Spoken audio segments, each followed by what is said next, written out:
Hi guys, welcome to Unix view. బేసిక్గా Oscar వచ్చిన కొన్ని మూవీస్ అయితే చూడడం జరిగింది గాయస్. అసలు ఈ మూవీస్కి ఆస్కర్ ఎందుకు ఇచ్చారురా బాబోయ్ అని కొన్ని మూవీస్ ఉన్నా, మరి కొన్ని మూవీస్కి ఆస్కర్ ఈ మూవీకి అందుకే ఇచ్చారేమో అనిపించేలా ఉంటాయి. ఆ మూవీస్ ఏంటో ఈ వీడియోలో డిస్కస్ చేద్దాం. Firstly the substance. ముందుగా మూవీలో story, screen play and writing, mainly ఇటువంటి ఐడియాస్ ఎలా వస్తాయండి బాబు.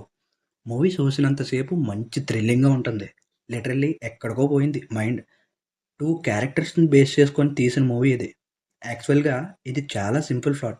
మళ్ళీ చెప్తున్నా, ఇది సింపుల్ స్టోరీ అయినా చాలా చాలా ఎంగేజింగ్ ఉంటుంది. ఏజ్ పెరిగిపోవడం వల్ల మోడలింగ్ ఆఫర్లు పోయి బాధపడుతున్న ఎలిజబెత్కి ఏజ్ని మళ్ళీ రివర్స్ చేసే ఒక ఇంజెక్షన్ అడ్వర్టైజ్మెంట్ చూసి దాన్ని ఆర్డర్ పెడుతుంది. అది ఇంజెక్ట్ చేసుకోగానే మైండ్ బ్లాక్ అయ్యే ఇన్సిడెంట్ ఒకటి తన లైఫ్లో జరుగుతుంది. తర్వాత ఏం జరిగిందన్నదే స్టోరీ. ముఖ్యంగా ఎలిజబెత్ క్యారెక్టర్లో డెమీ మూర్ పెర్ఫార్మెన్స్ ఒక రేంజ్లో ఉంటుంది. సెకండ్ హాఫ్లో సైకిక్ బిహేవియర్తో ఒక సీన్ ఉంటుంది. దానికైతే ఫిదా అవ్వాల్సిందే. ఏజ్ పెరిగే కొద్దీ అందం తగ్గిపోవడం అన్నది న్యాచురల్ థింగ్. దాన్ని మనం యాక్సెప్ట్ చేసి ముందుకు పోవాలి. అలా కాదని ఎవడో ఏదో చెప్పాడని పిచ్చి పిచ్చి అటెంప్ట్ చేస్తే ఏమవుతుంది అనే దాన్ని ఈ మూవీ తీసి మంచి మెసేజ్ ఇచ్చారు. అండ్ ఇలాంటి మెసేజ్ ఇవ్వడానికి అంత దారుణమైన విజువల్స్ చూపించడం నెక్స్ట్ లెవెల్ అంతే. మూవీ మొత్తం ఒక హైలైట్ అయితే, మూవీ క్లైమాక్స్ 20 మినిట్స్ విజువల్స్ అయితే మైండ్ బ్లాక్ అంతే. ఇంక ఈ మూవీకి రైటర్, డైరెక్టర్, ప్రొడ్యూసర్ ఒకరే. ఆమె పేరే కరోలి. నిజంగా ఆమె మైండ్లో ఎంతో ఘోరమైన విజువల్స్ ఉంటే కానీ ఇలాంటి మూవీ బయటకు రాదు. ఈ మూవీ అస్సలు మిస్ చేయొద్దు. చాలా రేర్గా ఇలాంటి మూవీస్ వస్తాయి. ఏదైనా కొత్త ఎక్స్పీరియన్స్ మూవీని కావాలనుకున్న వాళ్ళకు ఈ మూవీ చూపించండి. ఈ మూవీ కొత్త ఎక్స్పీరియన్స్ ఇస్తుంది. ఈ మూవీ అమెజాన్ ప్రైమ్లో స్ట్రీమింగ్ అవుతుంది. Don't miss it guys. Next, the only girl in the orchestra. ఇది ఒక documentary short film. Molly O'Brien ఈ మూవీని డైరెక్ట్ చేసింది. ఇది ఆనెస్ట్లీ ఇన్స్పైర్ మూవీ అనే చెప్పాలి. ఇంక ఈ మూవీ ప్లాట్ విషయానికి వస్తే, ఓరిన్ ఓబ్రెయిన్ ఆమె ఒక క్లాసికల్ మ్యూజిషియన్. మ్యూజిక్పై గొప్ప శ్రద్ధ కలిగే వ్యక్తి. ఆమె లైఫ్లో ఎన్నో ఆలోచనలు, ఆశలు మరియు భయాలు ఉంటాయి. ఆమె తన మ్యూజికల్ కెరియర్లో సక్సెస్ అవ్వాలనుకుంటుంది. కానీ ఆమెకు ఎదురైన కష్టాలు, సొసైటీలో పెట్టిన రూల్స్ ఆమెకు ఛాలెంజెస్గా మారతాయి.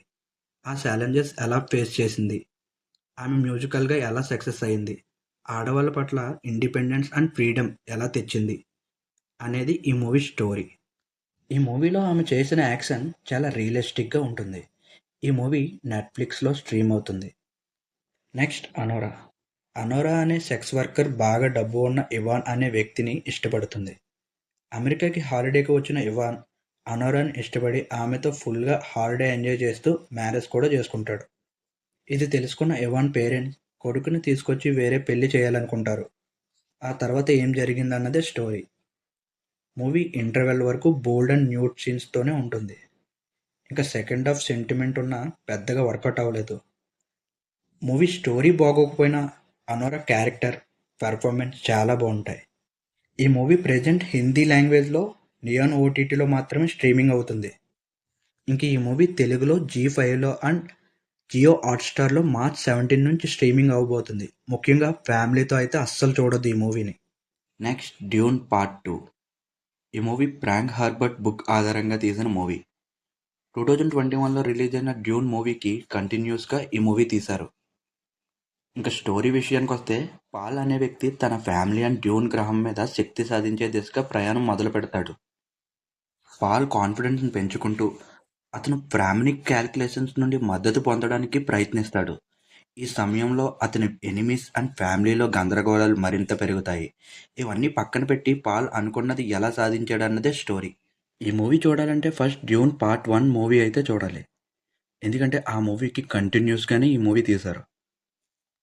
ఈ మూవీ జియో హాట్స్టార్లో స్ట్రీమింగ్ అవుతుంది. Next, the brutalist. Bright carbonate హీరోగా నటించిన ఈ మూవీ ఒక Jewish architect second world war తర్వాత ఏం చేశాడు, అప్పటి వరకు కంటిన్యూస్గా వస్తున్న భవన నిర్మాణాన్ని కొత్తగా చేసి వాటితో ఒక విప్లవాన్ని ఎలా క్రియేట్ చేశాడు, అతనికి దూరమైన తన లవర్ని తిరిగి ఎలా కలుసుకున్నాడు అనేదే స్టోరీ. ఈ మూవీలో ఆడియన్స్ని కూర్చోబెట్టి thrilling, emotions and interesting scenes ఏమీ ఉండవు.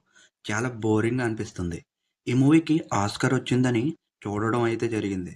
నాకైతే ఈ మూవీకి ఆస్కార్ ఎలా వచ్చిందిరా బాబోయ్! అని అనిపించింది. ఈ మూవీ యాపిల్ టీవీలో స్ట్రీమింగ్ అవుతుంది.